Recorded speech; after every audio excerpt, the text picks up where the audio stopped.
جس ویلے معجزہ ویکھدی ہے کرامت لڑائی شروع کر دی یہ نہیں ہو سکتا. لیکن اللہ تعالیٰ نے اپنے انبیاء علیہ السلام اور انہوں دے منن والوں کو ایسیاں طاقتاں ایسیاں نظراں اور ایسے مطلب قوتاں طاقتاں دیتیاں نے کہ ایسی اندازہ نہیں کر سکتے. جس طرح عیسیٰ علیہ السلام اللہ دے حکم تے مردے زندہ کرتے تھے. حضرت شیخ عبد القادر جیلانی غوث الاعظم رضی اللہ مردے زندہ کرتے سی اللہ دے حکم تے فرماندے سی اللہ دے حکم تے. جس طرح تسی سنیا کہ امام باقر رضی اللہ تعالیٰ دے گھر دے سامنے بندہ آیا, آپ نے فرمایا دروازہ کھولا سردی لگ رہی. عیسیٰ علیہ السلام دے بارے اللہ نے فرمایا کہ عیسیٰ علیہ السلام خوبصورت بندے ہوندے نے جڑے بعد شکل انہوں خوبصورت بنا دیتے سن تے گھر دے وچ کھانا رکھیا ہوندا سی بچیاں نوں بیان فرما دیندے سی تہاڈے گھر وچ کھانا ہے فلانا فلانا. پھر جڑے یہودی سی اے لوگ منع کر دیندے سی کہ اس استغفر عیسیٰ علیہ السلام جادوگر نے انہاں دے کول نہ جانا. تے قرآن نے چاہتا ہے وہ بچیاں جس ویلے روکیا گیا کمرے میں بند کیتا گیا عیسیٰ علیہ السلام آئے آپ نے پوچھا بچے کتنے نے انہوں نے کہا سور ہیں کمرے. آپ نے فرمایا پھر سور ہی نکلیں گے. دروازہ کھولے سارے سور بن کے دوڑ گئے. جھوٹ بولیا سی نا. میرے مسلمان بھائی حضرات توجہ فرماؤ حضرت امام محمد باقر رحمت اللہ تعالیٰ دیے بہت بڑی کرامت ہے. فرمایا ہے دونوں عورتاں جس ویلے آپ دے کول حاضر ہوئیاں فرمایا آپ نے پوچھا تانوں دیر کیوں ہوگی ہے تسی دیر نال کیوں آئیاں جے. ایک نے عرض کیتا میرے وال سفید ہو گئے نے. فرمایا کہ وال دکھا. آپ نے جس ویلے وال دکھائے آپ نے اپنا نورانی ہاتھ مبارک پھیریا اس دے وال کاڑے ہو گئے. توجہ فرماؤ کہ امام باقر رضی اللہ تعالیٰ عنہ یہ کتنی بڑی کرامت ہے. حضرت ابو بصیر نے آنکھوں کی روشنی سے محروم ہو گئے. کتنا ٹائم ہو گیا؟ حضرت ابو بصیر کی آنکھوں کی روشنی جو تھی وہ جاتی رہی. یعنی سے جسے ہم نبینا کہتے ہیں اندھا سی اپنے اندھا ہو گیا بندہ. فرمایا ایک دن میں حضرت امام باقر رضی اللہ عنہ کے پاس حاضر ہو گیا. فرمایا کیا آپ محافظ دین ہیں؟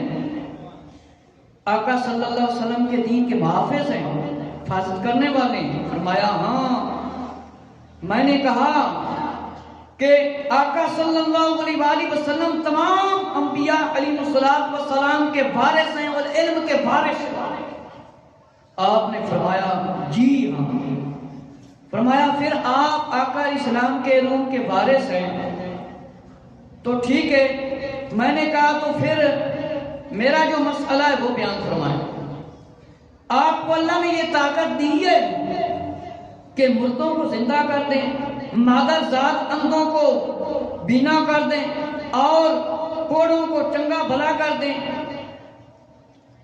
فرمایا بتائیں لوگ اپنے گھروں میں کیا کھاتے ہیں, کیا وہ بچا کر رکھتے ہیں؟ آپ نے فرمایا ہاں میں اللہ کے حکم سے بتا سکتا ہوں, میں اللہ کے حکم سے بتا سکتا ہوں. فرمایا میرے سامنے آ کر بیٹھ جاؤ. میں بیٹھ گیا. آپ نے اپنا ہاتھ مبارک میرے چہرے پر پھیر دیا, لگا دیا. میری آنکھیں روشن ہو گئیں اور میں زمین اور آسمان کو دیکھنے لگا. زمین اور آسمان کو دیکھنے لگا اور فرمایا آپ نے اب اسی حالت میں رہنا چاہتے ہو؟ فرمایا یا جس طرح پہلے تھے. فرمایا کہ آپ کی آنکھیں درست ہوں گی اور فرمایا تمہارا حساب خدا کے سپرد ہے, تمہاری آنکھیں ایسی رہیں تم بغیر حساب کے جنت و فردوس میں چلے جاؤ. میں نے کہا میں تو اس چیز کو پسند کرتا ہوں, مجھے تو یہ پسند ہے کہ میں جنت میں بغیر حساب کتاب کے چلا جاؤں. فرمایا ٹھیک ہے. میرے مسلمان بھائی حضرت توجہ فرماؤ. محمد ابو یاسر نے فرمایا کہ میری اکھاں دی بینائی ختم ہو گئی. حضرت امام محمد باقر رضی اللہ تعالیٰ کے کول میں حاضر ہویا. میں جا کے عرض کیتا کہ سنیا ہے کہ آپ مطلب ایک خوبصورت بندے کر دیندے ہو, بادی شکلاں خوبصورت کر دیندے ہو, جڑے کوڑے بندے ہوندے نے. فرمایا ہاں میں کر دینا. فرمایا آن والے وقت دی خبر بھی دے دیندے ہو؟ فرمایا ہاں میں آن والے وقت دی خبر بھی دے دینا وا. فرمایا تسی نبی پاک صلی اللہ علیہ وسلم دے علم دے وارث ہو؟ فرمایا ہاں میں امام الانبیاء صلی اللہ علیہ وسلم دے علم دا وارث ہاں۔ فرمایا ہاں دس سن تینوں کی مسئلہ ہے؟ فرمایا میری آنکھاں دا مسئلہ ہے۔ آپ نے فرمایا سامنے بہ جا۔ جس ویلے ابو یاسر فرماندے نے میں بہ گیا، آپ نے اپنا نورانی ہاتھ مبارک میرے چہرے تے پھیریا اور میری بینائی واپس آ گئی۔ پہلے نظر بھی نہیں آندا سی، پھر میں آسمان بھی ویکھن لگ گیا اور میں زمین بھی ویکھن لگ گیا۔ یہ اینی بڑی آتی کرامت ہے۔ ایک اور راوی نے بیان فرمایا کہ ہم تقریباً 50 افراد تھے۔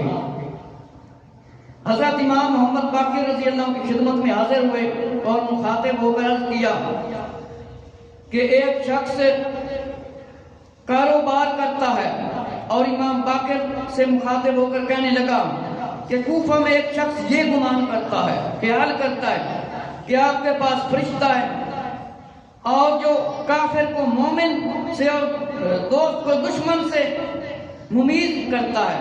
تو امام باقر نے فرمایا کیا کام کرتا ہے؟ اس نے کہا کبھی کبھی سچ بولتا ہے۔ آپ نے فرمایا یہ تو بالکل غلط بات ہے، یہ تو بالکل غلط بات ہے کہ اس کے پاس فرشتہ آتا ہے، ایسی بات نہیں۔ ایک اور راوی کا بیان ہے کہ حضرت امام باقر رضی اللہ عنہ گھوڑے پر سوار تھے، جا رہے تھے، تو ان کے ساتھ ابھی تھوڑی دور گیا، دو آدمیوں سے ملاقات ہو گئی۔ حضرت امام باقر نے فرمایا یہ چور انہیں پکڑ لو اور مضبوطی سے باندھ دو۔ آپ کے غلاموں نے انہیں اچھی طرح باندھ دیا۔ آپ نے اپنے ایک ساتھی سے فرمایا اس پہاڑ پر جاؤ، ایک غار ہے، اس میں سے بھی جو ملے اس کو لے آؤ۔ اور وہ گئے، وہاں سے ایک صندوق تھا، صندوق اٹھا کر لائے، اور صندوق میں کسی اور جگہ سے سامان لایا گیا۔ پھر آپ نے فرمایا ان کے مالکوں میں سے ایک موجود ہے، پھر دوسرا نہیں آیا۔ جو ہی ہم مدینہ میں گئے تو فرمایا اس میں سے ایک دوسرے نے دعویٰ کیا کہ مدینے کے گورنر نے اسے ڈانٹا۔ امام باقر رضی اللہ عنہ نے فرمایا کہ اسے نہ کچھ کہیں، کہ دونوں صندوق ان کے سامنے مالکوں کے دے دو اور چوروں کے ہاتھ کاٹنے کا حکم فرمایا۔ اور ان چوروں میں سے ایک چور نے کہا اللہ کا شکر ہے میرا ہاتھ فرزند رسول صلی اللہ علیہ وسلم کی موجودگی میں کاٹا گیا ہے، اور ان کے دست حق پر میری توبہ ہوگی قبول۔ اور آپ نے فرمایا ہاں تو تیری توبہ قبول ہوگی ہے، اور 1 سال کے بعد اس دنیا سے وہ چلے گو، اور اس سے کہا توبہ کرو۔ اور 1 سال کے بعد فرمایا 3 روز بعد وہ صندوق ایک مالک کے پاس فرمایا موجود ہوا۔ بس یہی واقعہ مکمل کرنا لگا۔ میرے مسلمان بھائیو توجہ فرماؤ کہ چور کی سزا ہے ہاتھ کٹنا۔ ہن چوراں دے ہاتھ نہیں کٹے جاندے، پیسے دے کے چھڈیا جاندا ہے، اس واسطے چوری چکاری عام ہے۔ میرے مسلمان بھائیو توجہ کرو کہ فرمایا کہ تمہارے صندوق میں 1000 دینار تھے، پیسے تھے، وہ تمہارے ہیں، 1000 دینار کسی اور کے ہیں۔ تو اسی طرح کپڑے میں بھی اس نے کہا، تو آپ کو پتہ چل گیا کہ ساری رقم تمہاری نہیں ہے، کسی اور کی بھی ہے۔ امام باقر رضی اللہ تعالیٰ عنہ دی ایک کرامت سی کہ آپ نے فرمایا انہاں چوراں نوں پھڑ لو تے انہاں نوں سزا دیو۔ میرے مسلمان بھائیو پیارے آقا صلی اللہ تعالیٰ علیہ وآلہ وسلم دی آل دے اسی طرح بہت سے واقعات ہیں امام باقر رضی اللہ تعالیٰ عنہ دے۔ اگر کوئی پڑھنا چاہے تو یہ کتاب ہے نواسہ سید الابرار، اس وقت 1500 دے قریب مل جاتی ہے۔ اس کتاب دے اندر نبی پاک صلی اللہ علیہ وآلہ وسلم دی ازواج مطہرات رضی اللہ عنہ لگ کے 12 امامہ تک بیان، خلفائے راشدین دی بھی شان ہے، حضرت ابو بکر صدیق رضی اللہ عنہ، حضرت عمر رضی اللہ عنہ، عثمان غنی رضی اللہ عنہ، حضرت مولا علی رضی اللہ عنہ، مولا علی رضی اللہ عنہ دے کتنے بیٹے سی، کتنیاں بیٹیاں سی، پھر امام حسن حسین رضی اللہ عنہ دے کتنے بیٹے بیٹیاں سی، پھر امامہ دے کتنے بیٹے بیٹیاں، سارے دا تفصیلاً اس دے اندر بیان ہے۔ ہر دوست کوشش کرے کہ یہ کتاب اپنے گھر لے کے رکھے. نواسا سید الابرار حضرت علامہ عبدالسلام رضوی صاحب کی یہ کتاب ہے. یہ پرانا چھاپا ہے لیکن ہن جڑی چھپی ہے وہ بڑے صاحب کے اندر 1200-1500 کے قریب مطلب مل جاتی.